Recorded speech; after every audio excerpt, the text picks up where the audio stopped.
On Mother's Day, my daughter gave her mother-in-law a $20,000 ring and a cruise. I got a $5 plastic flower and a note. The next day, she called me 28 times. Please, Mom, don't sell the company. I'm glad to have you here.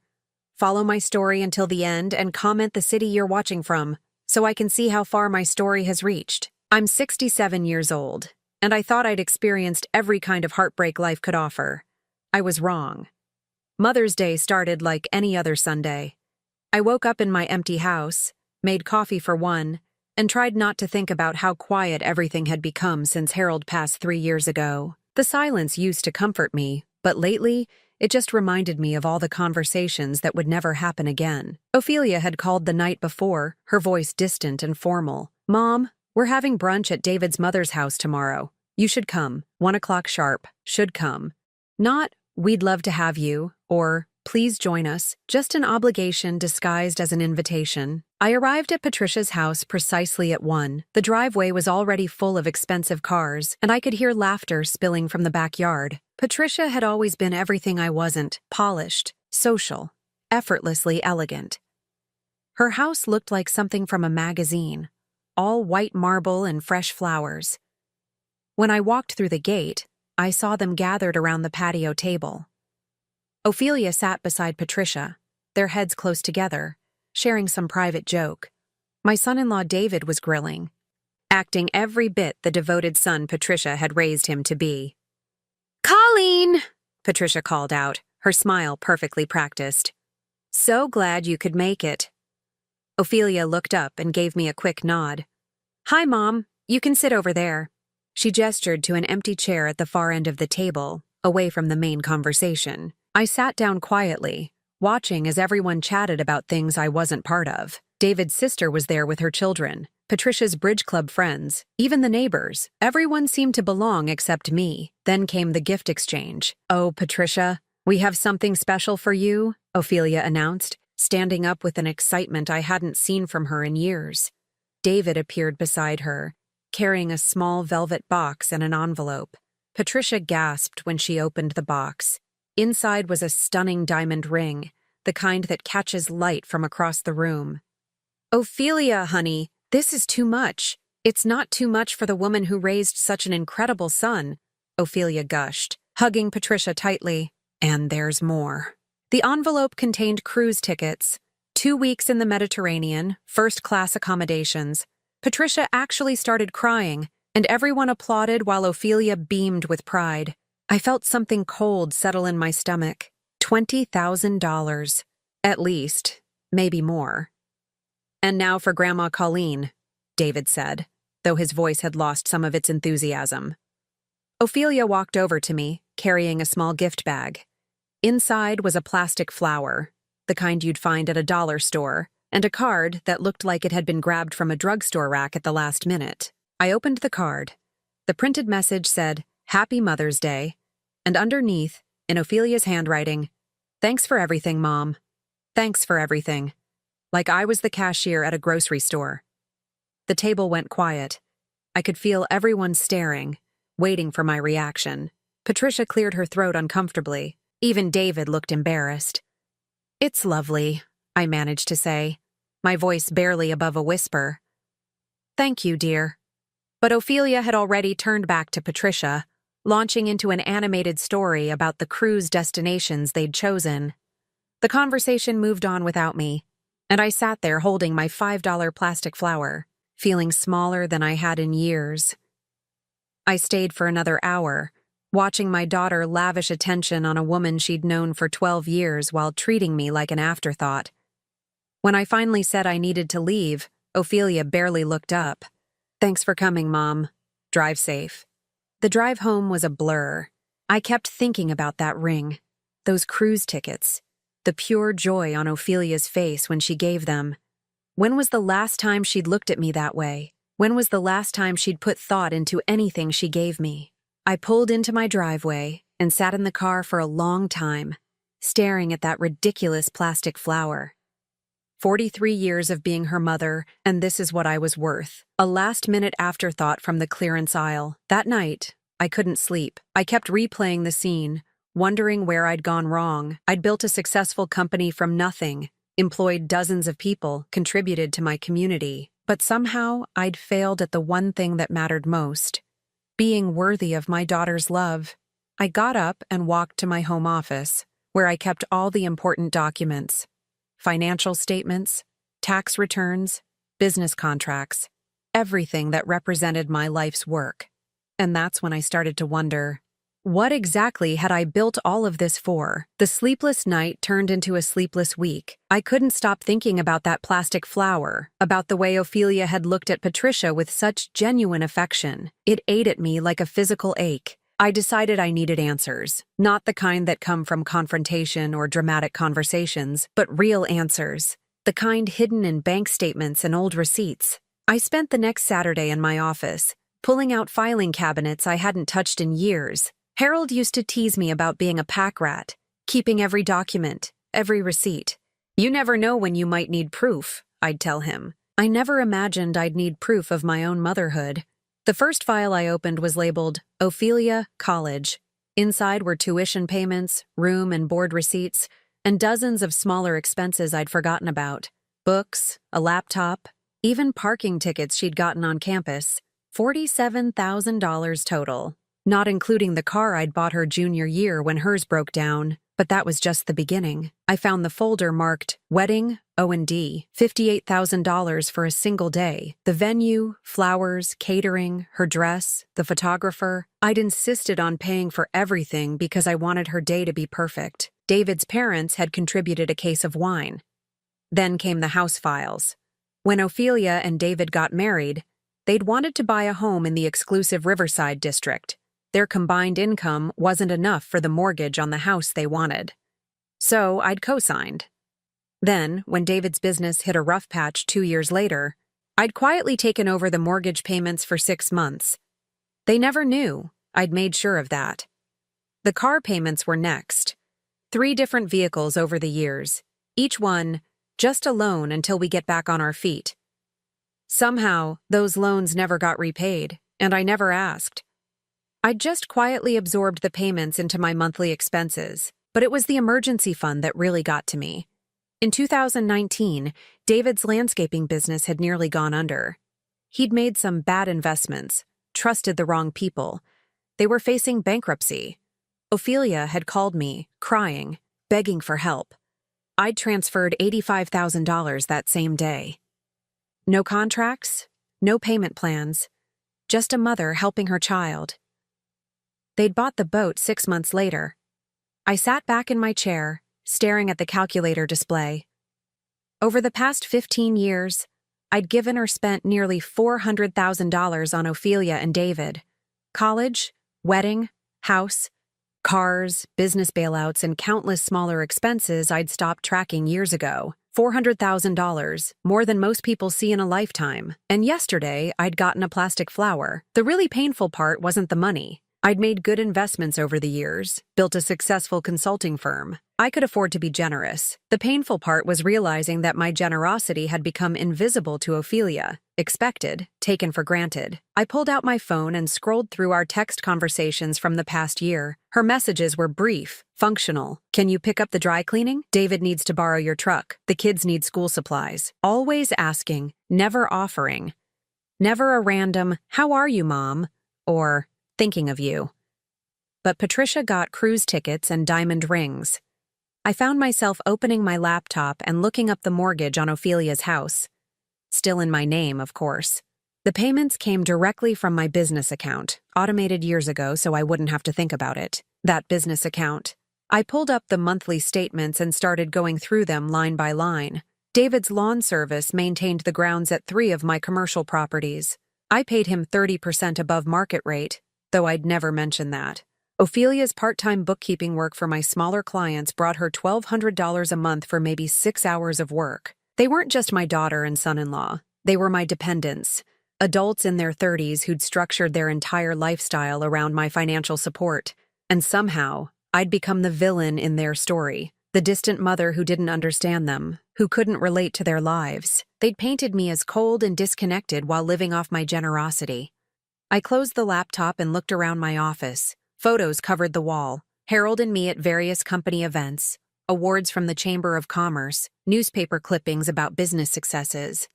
But there were no recent pictures of Ophelia and me together. She'd stopped wanting to take photos with me years ago. The clock on my desk read 4:30 p.m. I'd been going through documents for 8 hours and the picture was painfully clear. I'd spent years trying to buy my daughter's love, and all I'd accomplished was teaching her that I was a source of money, not affection. My phone buzzed. A text from Ophelia. "Mom, David's truck broke down. Can we borrow yours for a few days?" I stared at the message for a long time before responding. "I'll think about it." It was the first time in years I hadn't immediately said yes. That night, I made a decision that would change everything. I called my attorney. Monday morning, I sat across from Margaret Chen, my attorney for the past 12 years. Her office overlooked downtown, and I could see my own building from her window, a reminder of everything I'd built over the decades. "Colleen, you look tired," Margaret said, settling behind her desk with a cup of tea. "What's on your mind?" I'd rehearsed this conversation in my head all weekend, but sitting there, the words felt heavy. "I want to discuss selling my business." Margaret's eyebrows shot up.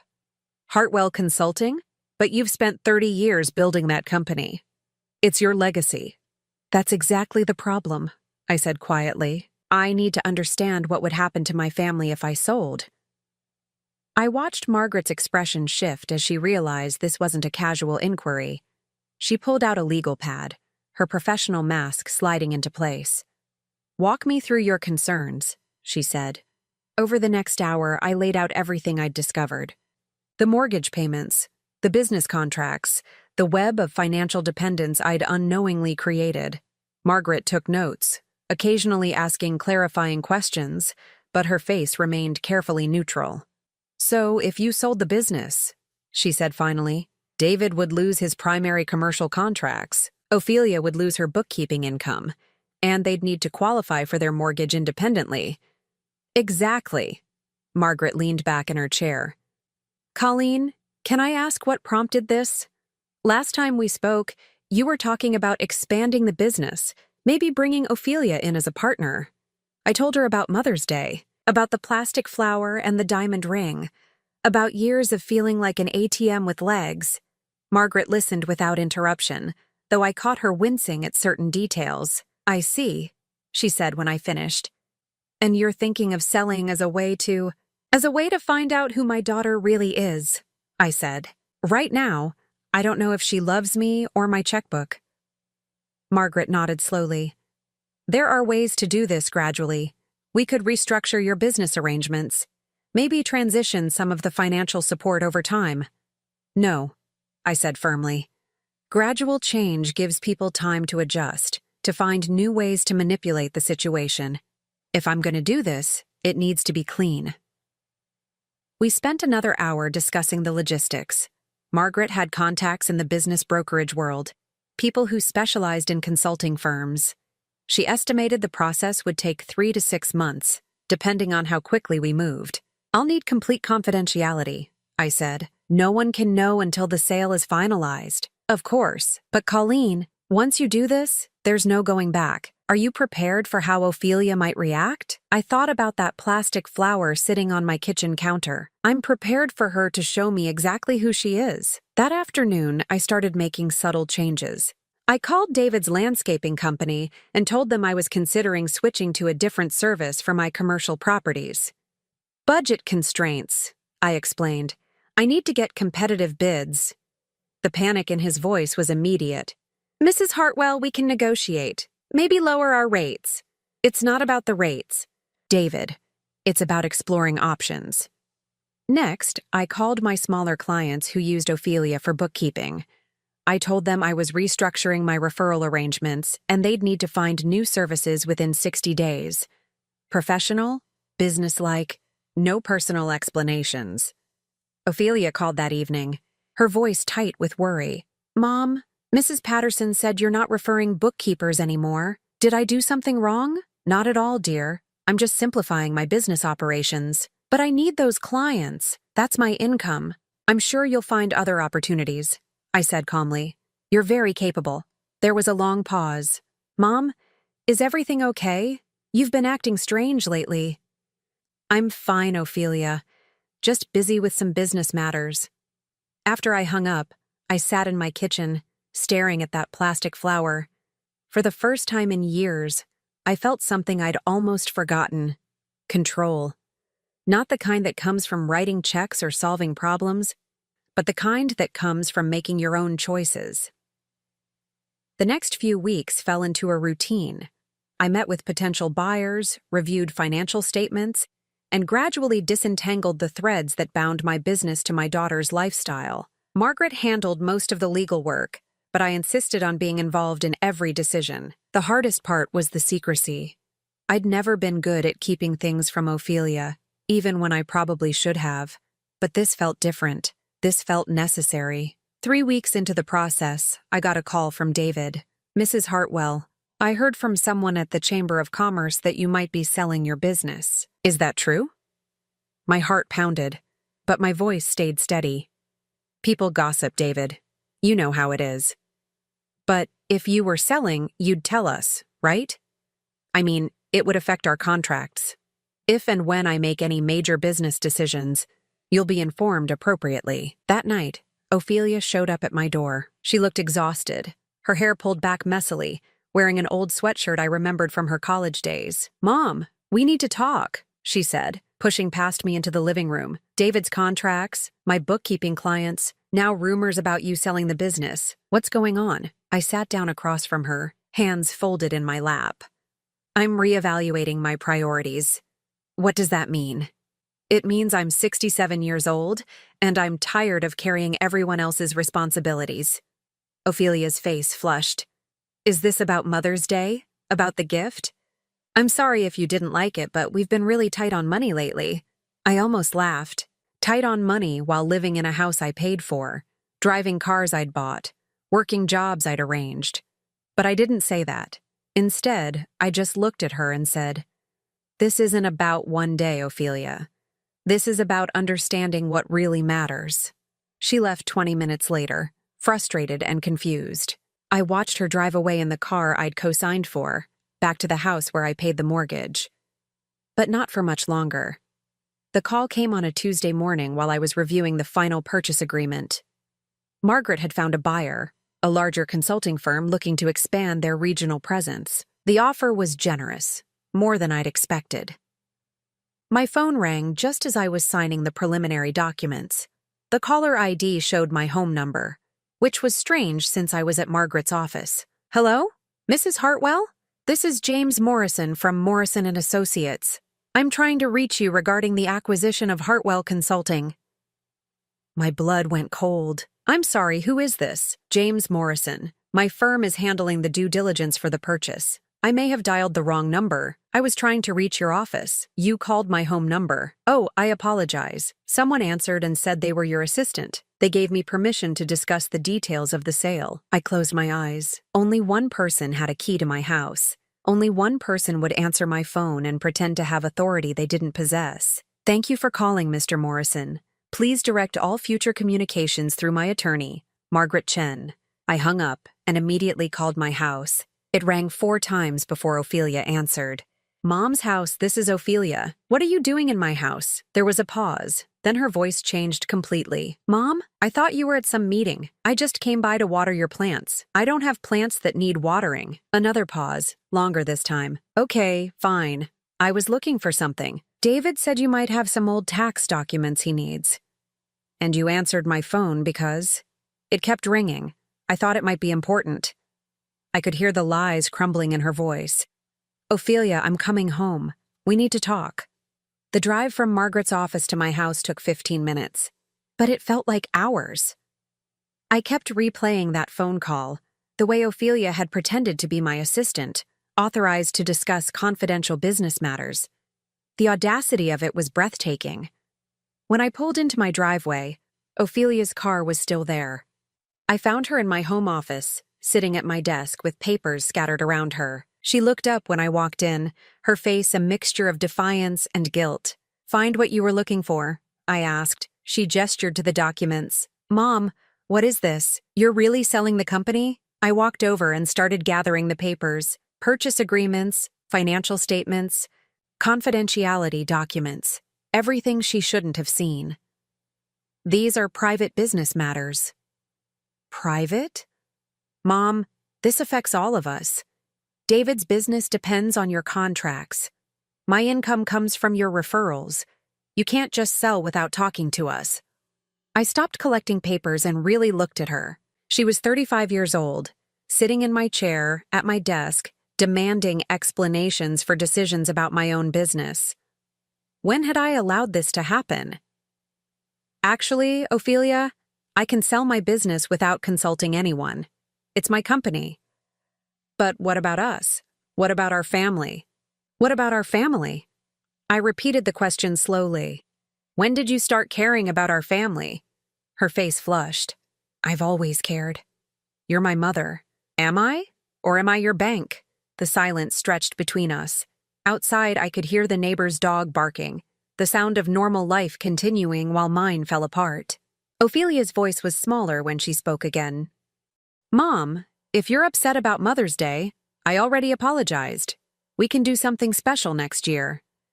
Next year, I said quietly. Like the year after that, and the year after that. Always next year when it comes to treating me with respect. I sat down in the chair across from my own desk, looking at my daughter as if seeing her clearly for the first time. Do you know how much money I've given you and David over the years? She shifted uncomfortably. We never asked you to keep track. $400,000. Not including the mortgage I'm still paying on your house, or the business contracts I've arranged for David, or the referrals that provide your income. Ophelia's mouth opened, then closed. She clearly hadn't expected me to have actual numbers. I'm not telling you this to make you feel guilty, I continued. I'm telling you this because I need you to understand something. I've been subsidizing your entire adult life, and somehow, along the way, you stopped seeing me as your mother and started seeing me as a resource. That's not true, isn't it? When was the last time you called me just to talk? When was the last time you asked how I was doing, how I was handling your father's death, whether I was lonely in this big empty house? Her face crumpled slightly. Mom, when Patricia got a $20,000 ring and a cruise and I got a plastic flower, it wasn't about the money. It was about the thought, the care, the consideration. You spent more time picking out Patricia's gift than you did thinking about mine. Tears started rolling down her cheeks. But I couldn't stop. The words had been building up for years. You treat Patricia like family because she doesn't give you anything. You have to earn her affection. But me? I'm just expected to provide, to support, to enable your lifestyle without question. I love you, Mom, she whispered. Do you? Or do you love what I can do for you? She couldn't answer that question. We both knew why. My phone rang, breaking the heavy silence. The caller ID showed David's name. Don't answer it, Ophelia said quickly. I picked up the phone. Hello, David. Mrs. Hartwell. Ophelia told me about the business sale. We need to talk about this as a family. This decision affects all of us. Actually, David, it doesn't. It affects me. It's my business to sell. But our contracts, our livelihood. Your livelihood has been my responsibility for too long. It's time for you both to take care of yourselves. I hung up and looked at Ophelia, who was staring at me like she'd never seen me before. Mom, you can't be serious about this. I've never been more serious about anything in my life. That's when she started to panic. The next morning, my phone started ringing at 6:47 a.m. Ophelia's name flashed on the screen. I let it go to voicemail. It rang again immediately. And again. By the time I finished my coffee, she'd called 12 times. I finally answered on the 13th call. Mom, please, we need to talk about this. We talked yesterday, Ophelia. I think I was quite clear. You can't just destroy our lives because you're upset about a Mother's Day gift. I set down my coffee cup, feeling that familiar anger rising. This has nothing to do with one gift, and you know it. Then what? What do you want from me? I want you to understand that I'm not your personal ATM. I want you to see me as a person, not a source of funding. I do see you as a person. You're my mother. When was the last time you treated me like one? Silence. Then, Mom, if you sell the business, we'll lose everything. The house, David's contracts, my clients. We'll have to start over. Yes, you will. And maybe that's exactly what you need. She hung up on me. 20 minutes later, she called back. Then again. Then again. I stopped counting after the 15th call. Each voicemail was a variation of the same theme. Pleading, bargaining, threatening, manipulating. She cycled through every tactic she'd learned over the years. Mom, please call me back. We can work this out. Mom, David's having chest pains from the stress. Do you want to put him in the hospital? Mom, I'm sorry about the flour. I'll make it up to you. Just please don't sell the company. Mom, everyone's going to think you're being vindictive and cruel. Is that really how you want people to remember you? By noon, she'd called 28 times. I knew because I'd started keeping count, each call a testament to her desperation. She was finally understanding what I'd been trying to tell her, that her entire life was built on my generosity, and I was tired of being taken for granted. The doorbell rang at 2:30 p.m. I looked through the peephole and saw Ophelia standing on my porch, her eyes red and swollen. David stood behind her, his face a mask of barely controlled anger. I opened the door, but didn't invite them in. Mom, please, Ophelia started immediately. We need to talk about this like adults. We tried that yesterday. You weren't interested in talking. You were interested in accessing my private documents and pretending to be my assistant. David stepped forward. Mrs. Hartwell, with all due respect, this is affecting more than just you. We have a family to think about. So do I said quietly. I have to think about what's best for my family. And right now, what's best is for all of you to learn to stand on your own feet. Ophelia's face crumpled. Mom, I'm begging you. Please don't do this. You're begging me now. When was the last time you asked me how I was doing? When was the last time you invited me to dinner that wasn't a holiday obligation? When was the last time you called just to say you love me? She opened her mouth, then closed it. We all knew the answer. I thought so, I said. You only call when you need something. You only visit when you want something. You only care when you're about to lose something. David's anger finally erupted. This is ridiculous. You're punishing us for being successful, for building a life together. Successful? I laughed, but there was no humor in it. David, you're 37 years old and you've never made a mortgage payment on your own house. Ophelia's entire income comes from work I arrange for her. You call that successful? We call it family, Ophelia said, her voice breaking. Families help each other. Help goes both ways. Ophelia, what have you done to help me?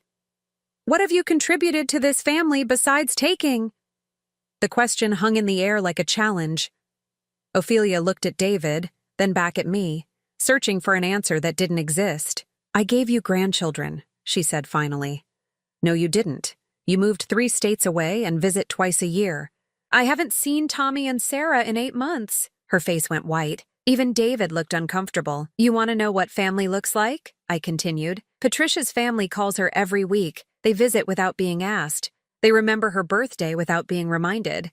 They give her thoughtful gifts because they pay attention to what she likes. That's why she got the ring and the cruise. That's why she's treated like someone who matters. Ophelia was crying now, but I couldn't stop. Years of hurt were pouring out. I spent 30 years building a business so I could provide for my family. I wanted to give you security, opportunities, a better life than I had. But somewhere along the way, you stopped appreciating what I gave you and started expecting it. You stopped seeing me as a person and started seeing me as a resource. Mom, please, she whispered. I'm sorry. I'll do better. I'll be better. You're sorry because you're scared, I said. You're not sorry because you understand what you did wrong. David grabbed Ophelia's arm. Come on, we're wasting our time here. She's made up her mind, but Ophelia pulled away from him. No, wait. She looked at me with something I hadn't seen in years, genuine vulnerability. Mom, what do you want from me? Tell me what I need to do to fix this. I looked at my daughter, really looked at her, 35 years old, crying on my doorstep, Finally asking the right question, but it was too late. I want you to figure out who you are without my money, I said. I want you to learn to value relationships that aren't transactional. I want you to understand that love isn't about what someone can give you. And then what? If I do all that, will you change your mind? I shook my head slowly. Ophelia, I'm not selling the business to punish you. I'm selling it to free myself. I'm 67 years old, and I want to find out what my life looks like when I'm not responsible for everyone else's choices. I stepped back and started to close the door. Mom, wait, she called out. I love you. I really do love you. I paused, my hand on the doorknob. I love you too, Ophelia. That's why I'm doing this. Then I closed the door and listened to her cry on my porch for the next 10 minutes before they finally drove away. The sale would be final in 2 weeks. 3 months after the sale closed, I was sitting on the porch of my new cottage, watching the sunset paint the lake in shades of gold and pink. The house was smaller than what I'd left behind, but it was mine in a way the old house never had been. No memories of failed expectations. No rooms that echoed with disappointment. The move had been surprisingly easy. 30 years of business files, contracts, and correspondence all boxed up and stored away. I kept only what mattered: a few photos, Harold's favorite books, and the quilt my mother had made when Ophelia was born. The cottage came furnished, which suited me perfectly. I didn't want to drag the past into this new life. The previous owners had left behind simple, comfortable furniture and a garden that needed tending. I'd never had time for gardening before, but now I had nothing but time. Ophelia hadn't called in 6 weeks. The silence hurt, but it also brought clarity. I'd spent so many years measuring my worth by her approval, her visits, her needs. Now I was learning to measure it by my own peace of mind. The business sale had provided more than enough money for a comfortable retirement. I'd set up a trust for my grandchildren's education, money they'd receive directly when they turned 18. With no strings attached and no parental access. It was my way of ensuring they'd have opportunities without enabling their parents.